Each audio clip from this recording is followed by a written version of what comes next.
Hello friends, अब तक आपने जो 3 वीडियोस मेरे देखे उनमें मैंने कोरिलेशन क्या है, कोरिलेशन को फाइंड आउट करने के लिए कार्ल पियर्सन ने कौन कौन से मेथड देखे उनके बारे में हमने डिस्कस किया था। बट उसमें एक ख़ास बात जो मुझे ऐड करनी है, उन 3 वीडियोस को देखने के बाद ही आप इस पॉइंट को अच्छी तरह से समझ पाओगे। और वो पॉइंट क्या है? वो पॉइंट है correlation. Correlation is free from origin and scale. इसका मतलब क्या हुआ? इसका मतलब मैं आपको एक एग्जांपल से समझाऊंगा। जैसे कि आपने 30 जितने सम किए होंगे, 30 सम्स में हो सकता है, मैंने आपको पहले भी बताया था, आप कोई भी मेथड यूज कर सकते हो। 3 मेथड मैंने आपके लिए कहे हुए हैं। फर्स्ट वन इज मीन का मेथड है, सेकंड वन XY का मेथड है, और जो तीसरा मेथड है उसका नाम है UV। तो तीनों में से किसी भी सम से, किसी भी मेथड से अगर आप सम कर रहे हो तो उसमें कोई प्रॉब्लम नहीं आएगा, answer will remains the same. But एक बात जो मुझे आज और ऐड करनी है उसमें, वो ये है कि correlation is free from origin and scale. इसका मतलब मान लो आप कोई सम कर रहे हो, जैसे कि मैंने यहाँ पर लिखा हुआ है find correlation between x and y, और x के जो डेटा दिए गए हैं 2000, 2500, 3000, 3500, 4200, और y में कुछ इस तरीके से डेटा दिए गए। अब मान लो मुझे ऐसा लग रहा है कि ये तो बहुत बड़े डेटा है, और बड़े डेटा होने के वजह से क्या होगा, मल्टीप्लाई प्रॉब्लम आएगा। तो इसका सॉल्यूशन है, अगर आप चाहो तो ये जो बड़े डेटा है इनको छोटा किया जा सकता है। और ऑलरेडी मैंने आपको बताया correlation is free from origin and scale. इसका मतलब ये हुआ कि अगर आप इसको डेटा को छोटा भी कर दोगे तो कोरिलेशन के आंसर में कोई फ़र्क नहीं पड़ेगा। तो सपोज मान लो इसको किसी भी एक कॉमन नंबर से डिवाइड कर लेते हैं, जैसे कि 2000, 2500। हमने देखा कि इसको हम 100 से डिवाइड कर सकते हैं। तो मैंने क्या किया, इसे 100 से डिवाइड कर लिया। जैसे 2000 को अगर 100 से डिवाइड कर दिया, वो हो गया 20। 2500 को कर दिया 100 से, 25, 30, 35, 42। तो इस तरीके से आपके जो डेटा है वो छोटे हो गए। ऐसा ज़रूरी नहीं कि आप x को डिवाइड करो तो y को डिवाइड करना ही पड़ेगा। हम सिर्फ x को डिवाइड कर सकते हैं, हाँ, बट इतना कंपलसरी है कि अगर x को डिवाइड कर रहे हो तो x की पूरी जो लाइन है उसको आपको डिवाइड करना ही पड़ेगा। किसी भी नंबर से आप डिवाइड कर सकते हो। अच्छा, ऐसा भी ज़रूरी नहीं कि आपको डिवाइड करने के बाद ही सम करना है, आप सम को ओरिजिनल सिचुएशन में भी कर सकते हो, then also your answer will remains the same. So it's depend upon you. If you want to divide the number, you can. Otherwise you put the data same. अगर आप डेटा को same भी रख रहे हो तो भी आपका आंसर सेम ही आने वाला है। इन 2 सम्स को ध्यान से देखो, इन 2 सम्स को ध्यान से देखना, दोनों सेम है। अगर आप दोनों सम में से किसी भी मेथड से करोगे तो दोनों के आंसर सेम रहेंगे। सेम वे में मैं एक और एग्जांपल कवर कर रहा हूँ।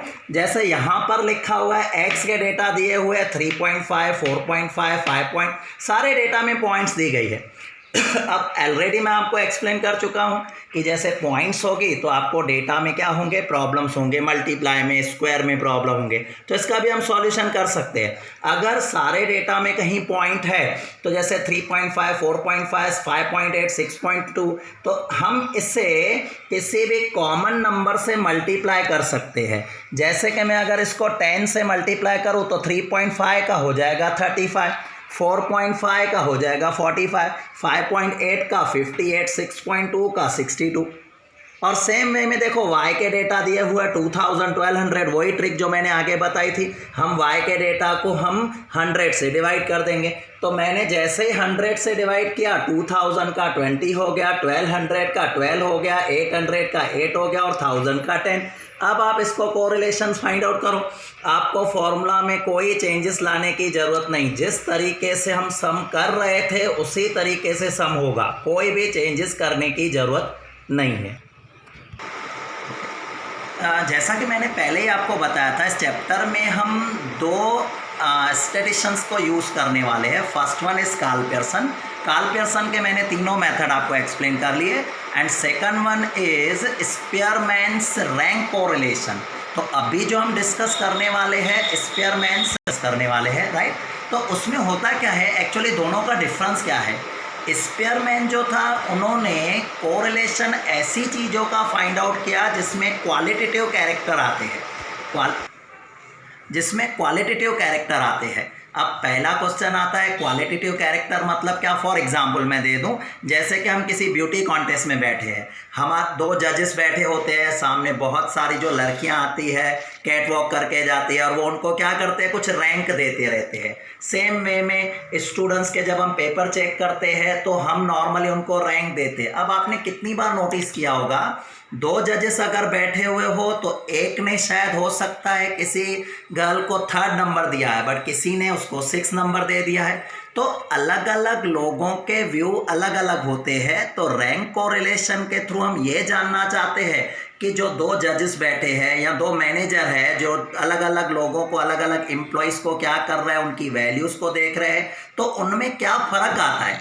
जैसे कि पैम्पलेट में आप देखोगे, हमारा जो पैम्पलेट है उसमें एग्जाम्पल नंबर 39 दिया हुआ है। एग्जाम्पल नंबर 39 में आप देखोगे तो यहाँ पर जो क्वेश्चन आप अच्छी तरह से रीड करोगे तो उसमें यही दिखाया गया है कि rank given by manager, rank given by manager 2, दोनों मैनेजर का जो रैंक है वो अलग अलग है। तो जब भी हम स्टार्ट करेंगे और हमें क्लियरली मेंशन किया गया होगा कि आपका कार्ल पियर्सन नहीं बट स्पीयरमैन से करना है, और स्पीयरमैन के रैंक कोरिलेशन की ये फॉर्मूला यूज़ होती है रैंक। इसमें आर जो हम यूज़ करते हैं वो कैपिटल यूज़ करते हैं। कोरिलेशन के लिए आर यूज़ किया जाता है 1 - 6 sigma D square divided by n square -1। अब हमेशा इसमें आपको दिया जाएगा 2 मैनेजर, 2 जजेस, ऐसे कुछ दिए जाएंगे क्वेश्चन में। तो क्वेश्चन की स्टार्ट कैसे करते हैं, जैसे ही आप क्वेश्चन नंबर 39 देखोगे तो क्वेश्चन में दिया हुआ है रैंक गिवन बाय मैनेजर 1। तो मैंने क्या किया, रैंक गिवन बाय मैनेजर 1 उसको RX ले लिया, रैंक गिवन बाय मैनेजर 2 उसको RY ले लिया। तो RX ये डेटा दिए हुए, RY ये डेटा दिए हुए। पहला काम हमें यहाँ पर सिग्मा डी स्क्वायर चाहिए। तो डी मतलब क्या, मैंने आपको बताया डी मतलब डेविएशन, डी का मतलब है डेविएशन। मैंने डेविएशन कैसे ढूंढा है, लिखा हुआ है D equal to RX minus RY। RX मतलब जो रैंक पहले मैनेजर ने दिया, RY मतलब जो रैंक सेकंड मैनेजर ने दिया, दोनों का डिफरेंस। तो 6 में से 7 माइनस किया -1, 7 में से 6 माइनस किया 1, 5 में से 5 माइनस हुआ 0, 4 में से 2 माइनस हुआ 2। और इसको एक क्रॉस चेक करने का आपके पास मेथड भी है। हमेशा आपका डी का आंसर 0 ही आएगा। अगर 0 नहीं आ रहा हो तो समझ लेना आपने कहीं ना कहीं मिस्टेक की है। तो इसका टोटल आपका 0 ही आना चाहिए। अब एक लास्ट कॉलम मुझे जो फाइंड आउट करना है that is D square. D square -1 का स्क्वायर 1, 1 का स्क्वायर 1, 0 का 0, 2 का 4, -1 का 1, 1 का 1 और -2 का स्क्वायर करेंगे 4। जैसे ही मैंने डी स्क्वायर का टोटल किया द टोटल विल बी 12। आपका जो टोटल आया है वो 12। अब हमें क्या करना है, इसको फॉर्मूला में अप्लाई करना है।